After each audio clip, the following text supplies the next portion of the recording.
Ng'abaasomerako kasozi kabayive Makerere bateekateeka okulonda omukulembeze waabwe omujja olunaku olw'enkya.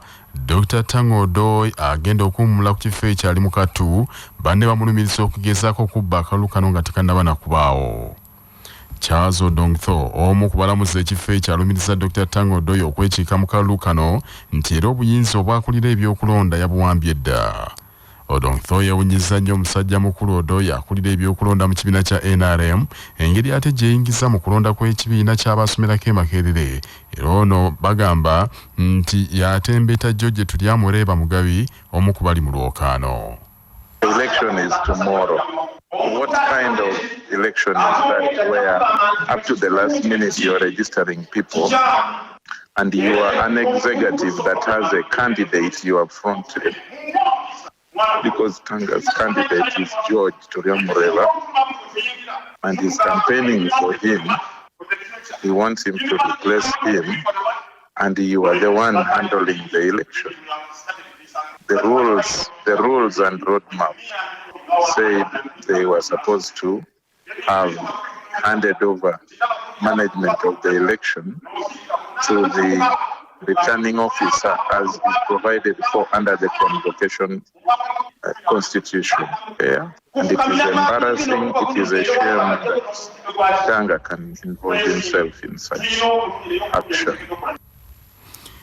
Kyokka Dr. Tango bw'atuukiriddwa bino abyesamudde olukongola lutaddeko Odongtho ne Gerald Karuhanga nti be baleese akavuyo mu kulonda kuno ng'agamba nti talina gwawagira mu kalulu kano.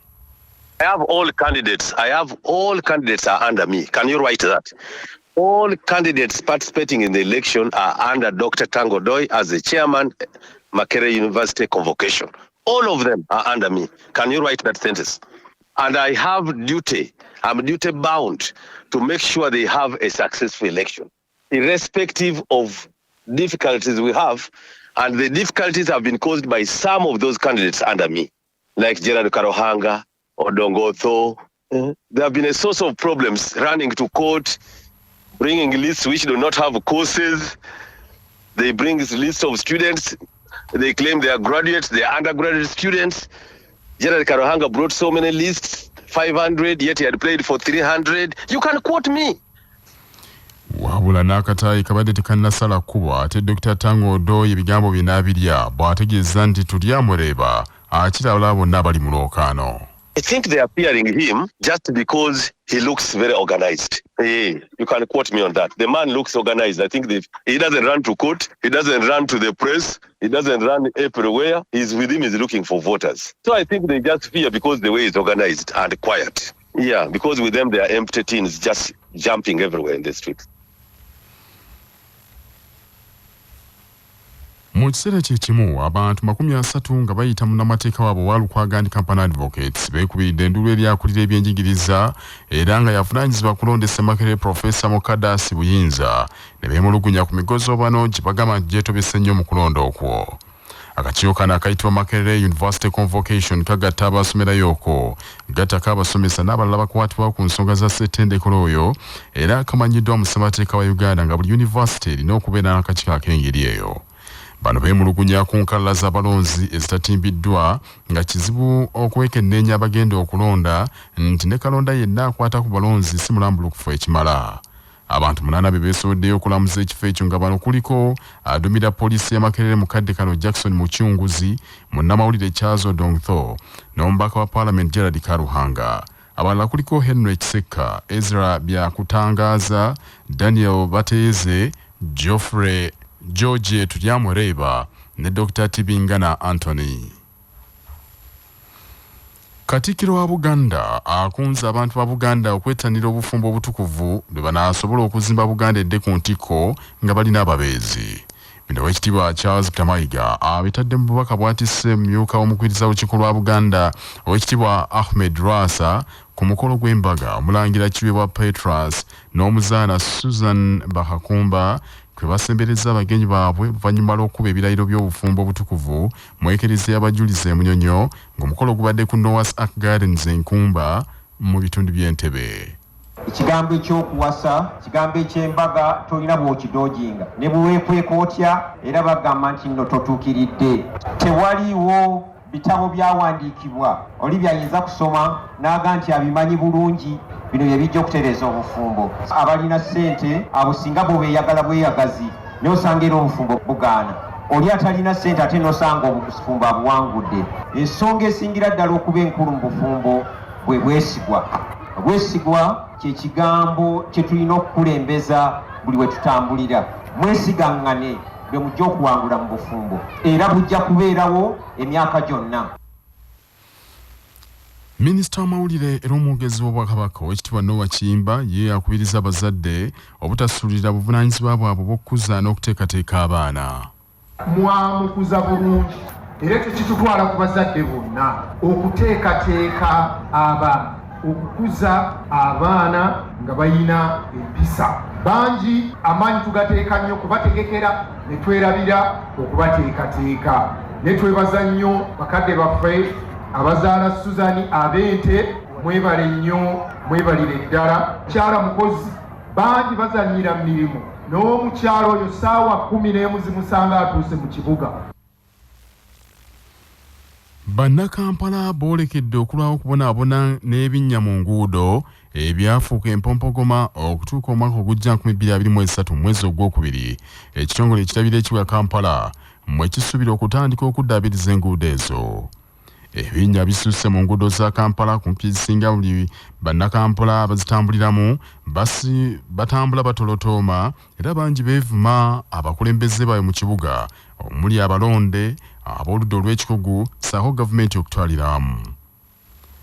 Abamu ku bakoze enguudo zino bazze basaba nti waakiri KCCA ekolokote enguudo zino eggyewo koolaasi ebalekere ettaka ejjereere bwakiri banaagumira enfuufu kubanga ebinnya bisusse okwonoona mmotoka zaabwe. Ekitongole kya KCCA ekifulumiza program abakulira ekitongole kino gye bagambye nti egenda okugobererwa mu kuddaabiriza enguudo eziri obubi. Enteekateeka efulumiziddwa eriko enguudo 31 eziri mu division ezikola ekibuga Kampala. Mu division e Rubaga enguudo 12 ezigenda okuddaabirizibwa okuli Wamala Road, Mutesa 1 Road, Old Mubende Road, Canon Apollo Kive Bulaya oba Albert Cook Road, Bulange Junction, Kagala Road, Masiro Road, Kasubi Northern Bypass, Sentema Road n'endala nga zonna KCCA egamba zitandika okukolebwako mwezi ogwokubiri omwaka ogwo ogujja. Mu ggombolola y'e Makindi enguudo 8 ze zigenda okukolebwa n'okuddaabirizibwa nga mulimu Kabega Road, Suuna 1 ne Suuna 2, Kabalagala Junction, Nsambya Hanron Road, Gatako Salama Road ne Ruwafu Road nazo ng'omulimu gutandika mu mwezi ogwokubiri omwaka ogujja. Mu ggombolola y'e Nakawa enguudo ziri 2 ezigenda okuddaabirizibwa kuliko Port Bell Road olujja okutandikibwako mu mwezi ogwokubiri so nga Old Port Bell ne Spring Road lwakutandibwako mu Septemba omwaka ogujja. Mu ggombolola ya Kampala Central w'amasekati g'ekibuga KCCA egambye nti enguudo 7 ze zigenda okukolebwa okuli 1st Street, 6th Street, 7th Street, 8th Street, Sapolo Kagwa Road, Queens Kibuye ne Kibuye Junction nga zino n'omulimu gwa kutandikibwako mu mwezi ogwokubiri omwaka ogujja. Oluguudo Kyebando Ring Road omulimu ogwo KCCA egambye yagutandikako mu Septemba omwaka ogujja. Mu division y'e Kawempe yo KCCA enokodde enguudo 2 zokka okuli olw'Ekisaasi 2 Road ne Kiteezi Road zegambye nti zigenda kukolebwako wabula zino za kutandikibwako mu mwezi ogwa Septemba omwaka ogujja. Enguudo zino zonna 31 ziweza kilometers 61 ng'ensimbi ezigenda okweyambisibwa kukola enguudo ezo zaakolebwa okuva mu African Development Bank. Manya obuvuna obuddo obw'eddembe lyo tonyigirizibwa. Ddembe lyo ery'obwebange. Ddembe lyakutuusibwako Sahara Muchuzi Mixi akanzaali akazitoya envaazo ne zifuna obuwoomi obusukkulumu. Saako Sahara Tangawizi Tea amajani agawa chai weddekende naye n'afuna obuwoomi obutagambika. Byakakasibwa UNBS nga biri mu maduuka gonna. Ddembe ly'okola ekiraamo n'oteekamu omuntu gw'oyagala akuza abaana singa oba ovudde mu nsi eno nga munnamateeka Dr. Nathan Kagezi Kasozi bw'annyonnyola. Akawaayira 45 ka Succession Act kakkiriza taata okukola ekiraamo n'alambika omukuza eri abaana b'abato naye singa taata oyo akoze ekiraamo ava mu bulamu bw'ensi ono omukuza yateekebwawo okulaba nga alabirira abaana bano okukula akuuma ebyobugagga bwabwe ate yeekyusiza mu kiti ng'embazi n'atandika okutunda ebintu by'abaana bano owooluganda lwonna abaaliwo asobola okuwaaba ng'ayita mu baana n'asaba kooti omuntu oyo eyateekebwa mu kiraamo ng'omukuza asazibwemu. Bannayuganda abatereka ensimbi mu bitavu n'abo abalowooza okubitandikawo baweereddwa amagezi okutereka ensimbi n'ekigendererwa eky'okuzisiga mu bintu ebivaamu ssente n'okukozesa obukugu mu by'okutereka ensimbi. Ssente w'olukiiko olukulu olwa Kyaddondo CBS Peosa Sacco era nga yesunkulu wa rediyo ya Kabaka omukungu Michael Kawoya Mwebe bw'abadde yeetabye mu musomo gw'okubangula abakulembeze mu kibiina kya Kyaddondo CBS Peosa Sacco ogubadde Mengo yabawadde amagezi ago. Akaatiriza nti obutali bwesimbi mu bibiina by'obwegassi kye kimu ku bivuddeko ebitavu ebyo okukonziba mu buweereza n'ebazannyo bannakyaddondo CBS Peosa olw'obwegassi ate n'okukola ennyo. Banka bw'ekola amagoba gaayo ne bwe beekuwadde looni essente ezo zigenda eyo bweru bwe tozirinaako bwebange tozigabanako kati wano tuzze ku biyiiye engeri gye tusigamu ssente zaale nga bw'osika kasooli n'ensaawa emu n'evaamu ensaawa 5. Sako zino zituyamba ne tuba nga tulina tusize ate ne tuzaaza. Tugamba okukolera awamu kintu kikulu nnyo ate n'okola n'abantu nga obeesiga balina yalinnya bakolera wansi wa institution erina obwesige. Ekyo kikulu nnyo wa wootereka ssente zo. Tereka ssente abantu abo abalina obukugu n'obusobozi okuzisiga zizaale. Tulina okuzaaza ssente. Omukungu Kawoya Mwebe ategeeza nti okuyita mu rediyo ya Kabaka Kyabasa abantu ab'enjawulo omuli abagoba boodabooda bannankubaza-mbogo n'abalimi bakwongera okuganyulwa ennyo. Akulira Kyaddondo CBS Peosa Sacco Nansubuga Barbara ategeeza nti omusomo guno gugendereddwamu okutuula ku muntu wa wansi ng'ekigendererwa kyakwagaza abantu era bayige okutereka n'okusiga ensimbi. Tulinamu abankubazambogo kati abankubazambogo bagenda tuyamba okutuusa enjiri eno ku baana abavubuka. Omuvubuka bw'akinnyonnyola muvubuka munne kyanguwa nnyo okusinga omukadde bw'akinnyonnyola omuvubuka. So kati abankubazambogo bagenda tuyamba kutuuka mu university ne mu institutions ez'ekikulu ekyo. Abo gwe mulimu gwabwe. Tulinawo aba boda industry Kampala district. Abo bagenda tuyamba okunnyikiza enjiri eno ey'obwegassi mu bantu basaabasajja. Ng'esigadde sabbiiti emu yokka okutuuka ku kisaakaate kya Maama Nnaabagereka ky'omwaka 2023 ku ssomero lya Muza High School e Kabembe Mukono mu Kyaggwe, ababanguzi b'abaana beeyamye okuteeka ennyo amaanyi mu kuwagaza abasaakaate obuwangwa bwabwe n'ensi yaabwe okutwaliramu. Obuyambo buno bukoleddwa ssentebe w'ekisaakaate Gatonnya Johnson Ntulume bw'abadde yeetabye mu kasiki k'ekisaakaate kya Nnaabagereka akategekeddwa ku ssomero lya Muza High School mu Kyaggwe. Ssentebe Ntulume agambye nti akasiki kano kakoleddwa okuteekateeka ababanguzi b'abaana oba ababanguzi b'abasaakaate mu mbeera ennungi kyokka n'abakuutira okwagaza ennyo abasaakaate olulimi lwabwe ennono n'obuwangwa. Tuli mu kasiki olw'okwetegekera ekisaakaate nga twejaga olw'okusinkana Maama waffe Nnaabagereka olw'ekitiibwa kye yatuwa kulaba nga tuteekateeka ekisaakaate wano ku Muza High School. Essomero litenanga mukene, teekateeka zonna ziggiddwako engalo. Omukungu Wilson Mukiibi Muzaŋŋanda abadde akola misana na kiro obutaweera ng'afuba okulaba ng'akuuma ekitiibwa kye eky'obwassaaba bendobendo. Tumwaniriza nnyo, tumwebaza nnyo olw'amaanyi g'ataddemu okwebaza Katonda. Mukama amukwatiddeko nti tetugenda kuswaza kitiibwa kya Buganda ate netagenda kuswaza kitiibwa nga saba bendo. Akasiki kampadde amaanyi bwe tukategese olw'okutemya ku bannaffe abatannaba kujjumbira kisaakaate nti obudde buweddeyo.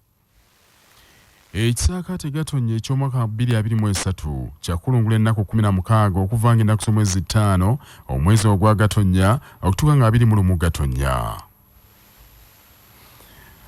Mu ngeri emu ng'esigadde busaawa okutuuka ku nkuuka ya Kyabasa Vimba, bassentebe ba Gombola mu disitulikiti y'e Kalungu bakunze bannakalungu okuggwera mu nkuuka ng'ennaku z'omwezi 31 Desemba.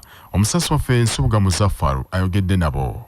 Basentebe bano nga bakulembeddwamu bazadde Kaweesa ssentebe w'eggombolola y'e Bukulula bategeezezza nti abantu ba Kabaka bamaze ebbanga ddene nnyo nga tebagenda mu nkuuka olw'ekirwadde ki COVID-19 nga mu kiseera kino ennyonta balinayo amaanyi. Bw'atyo bazadde Kaweesa agamba nti bannakalungu basaana bafuneyo akadde bawummuze ku birowoozo, n'agamba nti ekifo kiri kimu kyokka kye balina okugendamu okukyakala nga bamalako omwaka eyo nga y'enkuuka Vimba. Mbakubiriza tugende mu nkuuka ennaku z'omwezi 31 nga bannabukulula ne Kalungu okutwalize wamu, tugende mu bungi tusobole okulaba nga tusanyukamu kuba tubeera ebbanga ddene nnyo tumaze emyaka mingi nga tugendako mu nkuuka, tugende mu bungi nga bannabukulula ate tusanyukemu twejjeko ennaku eri. Ate mbakubiriza abantu mwenna tulabe nga tusimba ku miti kuba mulaba embeera ennaku zino y'obudde egenda ekyukakyuka, ne bwe tukole omulango Ssaabasajja Kabaka twongere okusimba emiti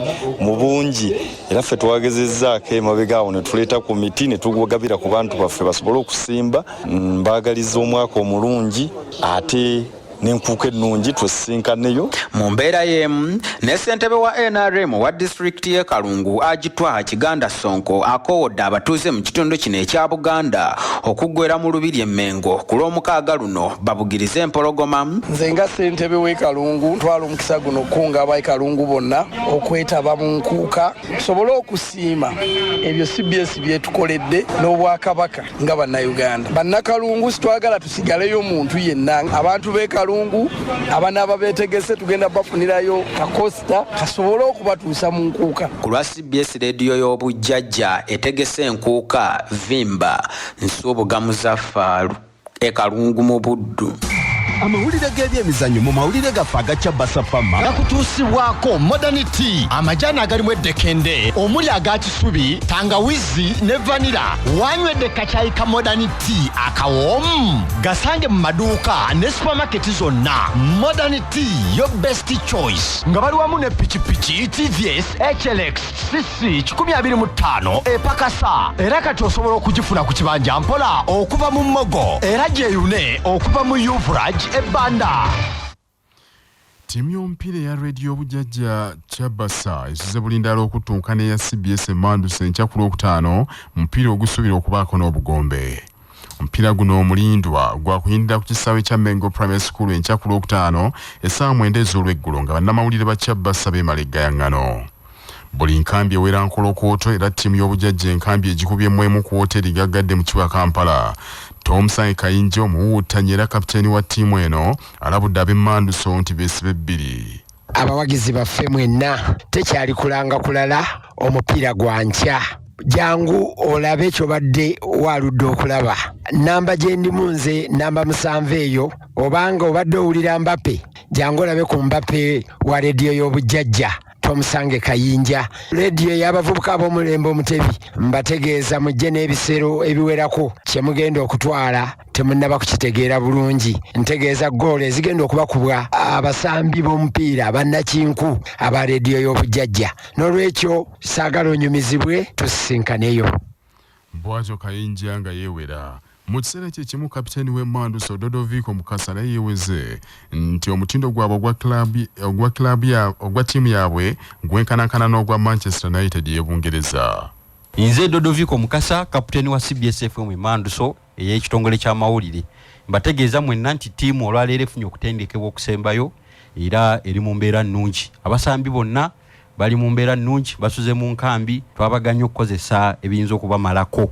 Omutindo gwe baliko mu kiseera kino, nnaku zino omutindo weyasitudde gwekanako ogwa Manchester United naddala etendekebwa Ten Hag mu kaseera kano. Era mwenna mbasuubiza n'abawagizi baffe mujje, tetugenda kubayiwayo era bano bakulu baffe bagenda kuwulira omuliro olunaku olw'enkya. Bwe batyo ttiimu zombi zaakwemala eggayaŋŋano nga bwe twogerera okusinziira ku lukangaga oba likoda, ttiimu zino zaakasisinkana emirundi ebiri naye buli omu yaakawangulako omulundi gumu. ttiimu y'obujjajja evujjiriddwa minisita omubeezi w'amawulire ow'ekitiibwa Joyce Juliet Nabosa Ssebugwawo, kansala akiikirira Kiringente ku lukiiko lwa disitulikiti y'Empigi Busulwa John, omubaka wa Akalulu West Joseph Gonzaga Sewungu, munnamateeka wa Buganda Land Board Dennis Bugaya, Lord Mayor wa Kampala Salongirias Lukwago, omubaka Evans Kanyiko wa Bukoto East, Kalisizo Progressive Voices, Lugave Hardway Kalisizo, munnamateeka wa Juusa Masebuufu, omubaka Alan Mayanja wa Nakaseke Central, Chris Muyanja wa Masaka Regional Manager Excel Insurance, gatako RDC we Butambala Lubwama Sulaiman Bucha, amyuka RDC we Bukomansimbi Salon Kalema Fred Parks, Haji Ibrahim Bogero wa HMK Bus Company, ne munnabyabufuzi Yosam Mayambala n'abalala. Ebyonga biri bityo club ya Vipers guchangira mlija binywera eya Uganda Premier League, efumudde abadde omutendesi waabwe munnansi wa Brazil Roberto Alviela. Ono yeegatta ku Vipers mwezi ogw'omulana 2020 ngadda mbigere bya Fred Kajoba. Vipers agiwangulidde ekikopo kya Uganda Premier League mu season ya 2021-2022 n'okugituusa ku luzannya olw'akamalirizo lw'empaka za Uganda Cup. Kyokka Bull FC ne batwalako ekikopo. Nga tugenda mugebweru soko jjukire bino nga bikutuusibwako Eram Uganda Limited, abakugu mu kutukolera eddagala lyonna lye tweyambisa mu bulunzi bwaffe, ate balina n'abakugu abeebuuzibwako ne batuwa amagezi ge tweyambisa mu bulunzi ku bwereere wonna woogeetaagidde, ssaako n'ebyuma ebyeyambisibwa mu bulunzi bwaffe bwonna. Olwaleero ennaku z'omwezi 3 omwezi ogw'E12 Omuganda guyita Ntenvu omwaka 2022. Bwe lwali bwe luti mu mwaka 2006 yali omufuzi wa Iraq Saddam Hussein lwe yawanikibwa Kalaba. Olunaku lwe yattibwa lwali lwa Eid al-Adha. Baamutta ku maliri ssaawa 12 ng'emisango egya mukamuvi gyali gya kitta bantu. Kyategeezebwa nti omukulu oyo yatta abashiya 148 mu mwaka 1982 mu kibuga Dujail. Saddam Hussein nga tebannamutta yasooka n'asaba emmere yali esinga okumuwoomera gwali muceere n'enkoko, baagattawo kacayi akookya ennyo n'otubisi tw'enjuki, era yabibwebwena byonna n'abimalawo oluvannyuma ne bamutugga omugwa. Ono era yakulubuuta ebbaluwa gye yaweereza bannansi ba Iraq bonna n'abasaba beegatte ate bakomye obukyayi ku mawanga agabalumba, naye bakyawe omuntu oyo yabafuukira omulabe. Bino nno byonna byaliwo ng'ennaku z'omwezi 29 Desemba omwaka 2006 ng'olwaleero mbadde nkozemu ensobi, naye olwaleero ennaku z'omwezi 29 omwezi ogwo ogwa Ntenvu.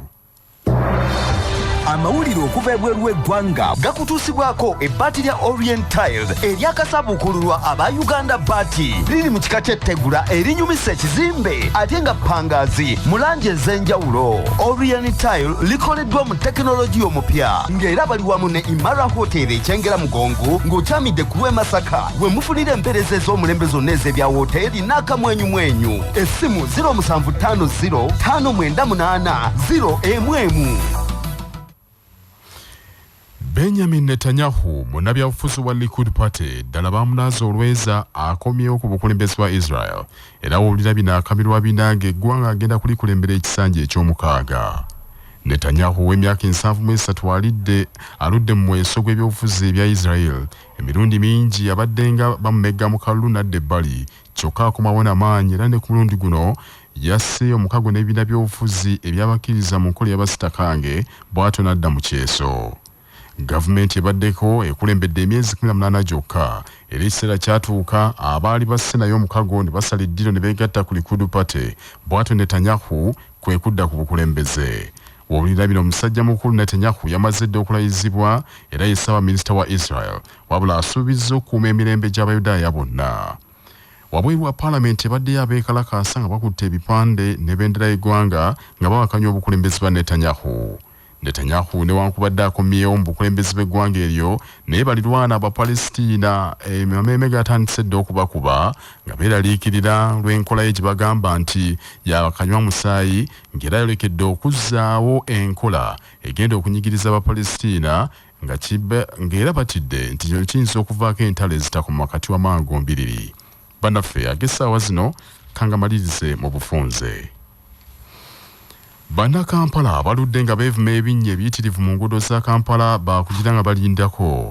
KCC erangiridde enguudo 31 zegenda okukola wabula yakuzikwatako mu mwezi ogwokubiri n'omwezi ogw'omwenda omwaka ogwo ogujja.